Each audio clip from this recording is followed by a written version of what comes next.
Hey guys, so I am going to show you how I edited my latest drone self portrait.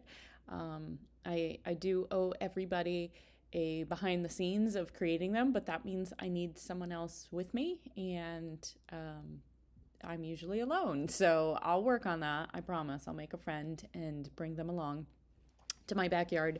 I probably will wear clothes for that shoot. But this is my latest drone self image, my drone selfie. And as you can see, I just took a few shots. This one was pretty simple. There wasn't a lot of movement. I just wanted to be kind of in the center of my fire pit. So what you guys are looking at, let's see if I can grab one of these here. You know what?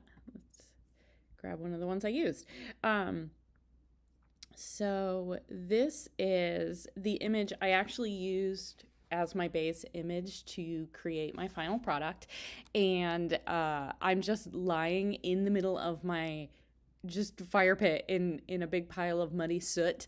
And so this is the soot underneath me, and you can see the burn marks from raking out the fire pit. I've got some wood all over the place, pretty far away, and just my trees along the side. So trees and bushes. And the color is really green and yellow. We're at the beginning stages of fall, so you can see some of the yellow in the trees here. But for the most part, my trees are really still green. They still have all their leaves. So that's not the look I was going for. So I'm going to show you guys how I changed it. I used this image along with this image, and you may find this picky, but what I wanted were the leg positions from this image, but the rest of the body positions, like the hand and everything, from this image. I just felt like the legs being too far apart was a little distracting to me. So I took them both into Photoshop, and I'm going to show you what I did. So this is the final image that we ended up with, but I'm going to back it up. And as you can see, this was the starting image that I just showed you from Capture One.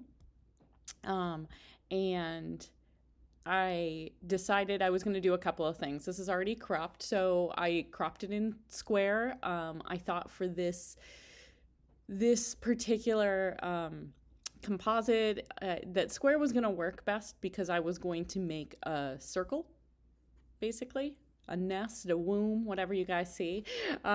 So I just started taking pieces from around, like I took this piece over here, created a copy, dropped it in there, did kind of the same thing around the bottom and around the side, because I didn't like that these leaves had a lot more texture in them, a lot smaller. They had that yellow in there, and then I had this pop of green right here. I didn't really like it. Go away. Okay, so I didn't think it matched the rest of the image, so I decided to get rid of it. So I dropped another layer in there, but it seemed a little too bright for me. So I just have a little curves layer here just to darken that down. So if you can see in here, it's brighter than what's next to it. It's in the shadowy area.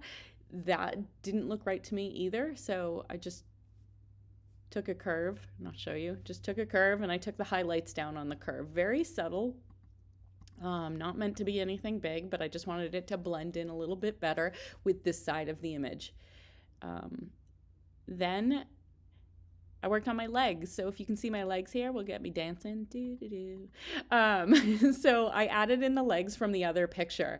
So in this one, in the original image, I thought my legs were a little too far apart. The inside or the bottoms of my feet, everything's really white. So I didn't like it. It just was distracting me. So I just took the legs from the other image, a little more tucked in, a little more together, and it just felt more cohesive to me. So I don't know what you guys think. This could just be me being picky about my image, but I definitely like this leg position better with the original hand position. So these hands. You can see my little drone trigger right here. I keep this really close to me because when I'm doing self-portraits, I have it on a 5-second timer, and it actually gives me a shutter click so I can hear it. So that's how I know to change my pose up. So that's my little trick for drone self-portraits, is it gives me a little shutter noise, a fake shutter noise. So as you can see, I'm horrible about naming my layers, so I'm sorry for you purists. I just don't do it. So we're gonna go into more of cleaning layers now. So I've done my composite. That's what I typically do first. I start with my first image, I do my composite, I get all the pieces I need in there, and then I start to clean up the image. So for this cleaning, I'm getting rid of my trigger. I'm gonna get rid of this green in here. I'm gonna clean up my circle because I've got some black here. I'm gonna clean up around the edges, and I'm just gonna make it a little more cohesive. So you can see what I did there. Just to make this circle a little more prominent, to clean this up. See, I got rid of the black that was down here. I got rid of some distracting things over on the side as well. So let me show you that again. Just cleaning up some of the gray areas on the edges. And then because I wanted this to be a perfect square, I wanted myself to be centered in the middle. That meant I had to expand my frame a little bit on the bottom. And so I just took a clone brush and cloned in from different areas. And for this image, I wasn't worried too much about the fact that there's repeating patterns. I actually think it worked. Normally I try to stay away from repeating patterns. I would clone over them. I would make sure that you couldn't tell as much as possible. But for this one, I actually liked it. I liked that there was some symmetry in it. You know, and I was just trying to make it almost a little surreal scene, because obviously this is not what it would look like. This may be a blank layer. It happens to me sometimes. So now that I've got my cleanup done, and this was a very simple composite, very simple image for me to work on, the next thing I start to work on is color toning. So I do use some actions. This one is Inferno, and it is by the Color Lab. And if you click on it, it just kind of made it a little more cohesive, a little fall-like. I can see here, I did take some of the color off of my skin. I didn't want to look too yellow, a little too jaundicey.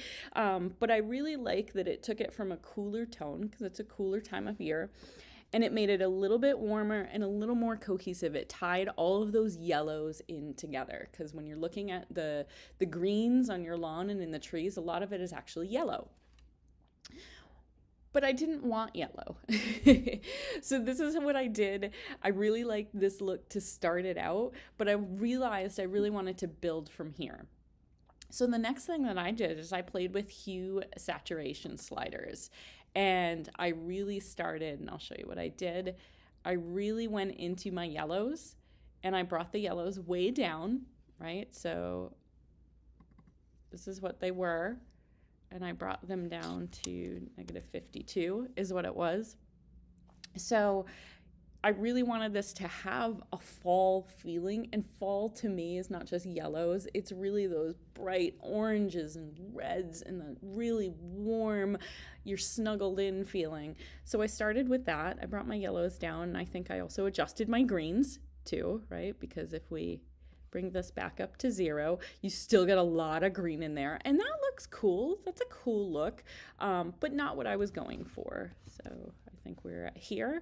So I just wanted everything to have that warm, cohesive look. So that was my next step. This next group is actually from Infinite Color Panel. I always rename this group so that I can layer multiple kind of rounds of Infinite Color on top of each other. I don't believe I did that this time, which is so rare for me, but I went into my Infinite Color Panel, which, if you're not aware of the Infinite tools, they're incredible. I use them all the time.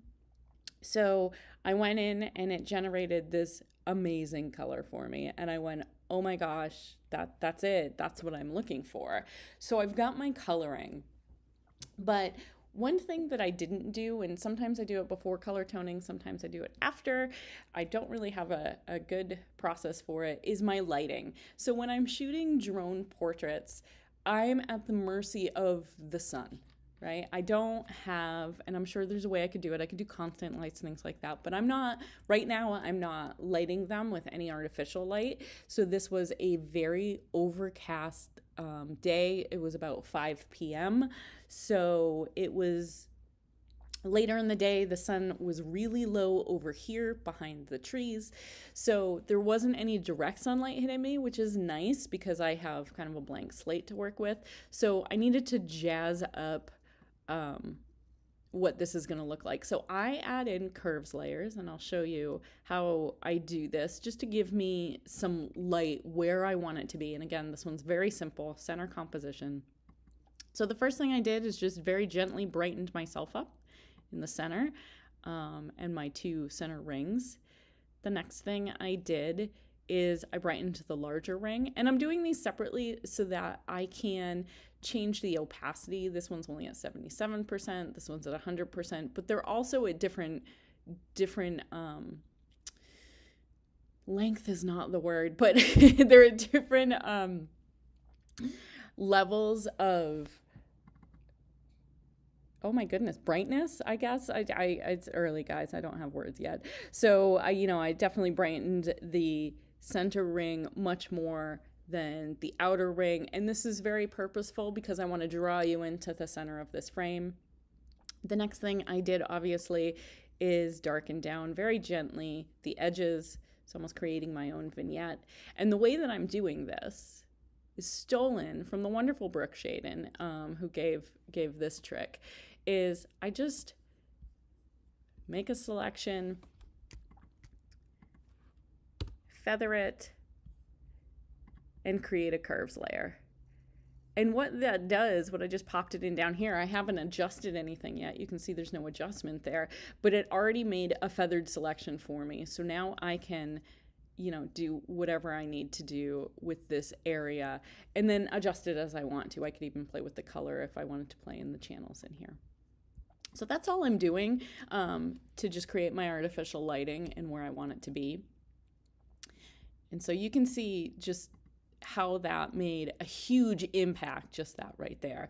The other thing I noticed is the right side of the frame is darker than the left side. So I brightened it up just a hair, literally just a tiny little bit. You guys can probably barely even see that, but I needed it to be a little brighter. So that's my lighting group. So you can see how that impacts the image and just gives it a little pop. One of the other things I wanted to do was I wanted to add, I wanted to bring out the texture. Guys, I love texture so much, it's not even funny.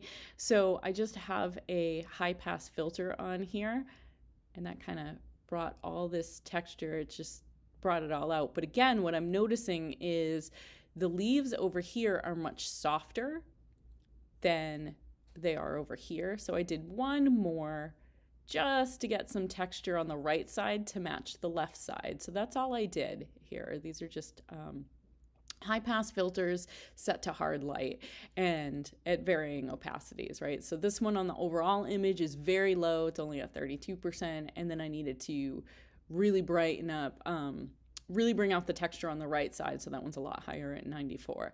So that's how I went about building my image. So here's my before, and here's my after. To me, this is a very simple image, very simple composite that I did. So much fun, doesn't take me long at all, and I'm really hoping that you guys enjoyed how I created this image. And again, I swear I'll phone a friend and do some behind the scenes for my drone work. It's not super exciting. I bring a drone up over my head, I hit a button on it, and it starts taking pictures. So it's actually pretty simple, but let me see if I can put something together for everyone, because I know there's been a few questions. Thank you.